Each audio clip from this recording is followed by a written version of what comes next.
hello friend जय जगन्नाथ केमती अच्छे आपण मैंने मु बहुत भल रही आशा कर भी बहुत भल थे आउ बिना पखाड़े ओडियार किसी हेनी देखो मुझे साग भजा कर टमाटो चटनी जो कहती पूरा लंका पंका देखिए पूरा ओहो बहुत मस्त आउ बड़ी चूरा भी करी इंडिया आनी बड़ी बड़ी चूरा लंका पंका देले तो आप जानते के टेस्टी हुए तादर पियाज पियाज पकई आमको सब बहुत पखाड़ वाला सब पसंद एबे खाली कहते ये फर्मेंटेड राइस बट ये तो आम बहुत दिन सब ओडिया माने खाओ पखाड़ देखो टमाटर सोरष तेल भी पकईली आलू भजा भी करी आलू और पियाज देकी भाजी देखो पूरा गोटे सजे देती आगे छुंक भी लगेदी छुंक लगे आउ टे टेस्ट आसे ना भृषंग पत्र लंका देकी छुंक आते जो राइसटा पूरा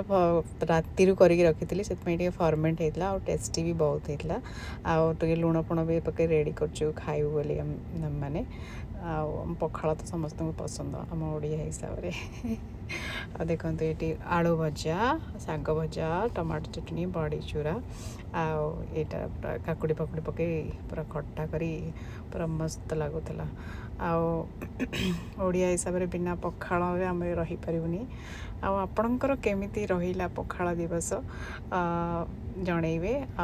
please please subscribe my channel and thank you so much for your support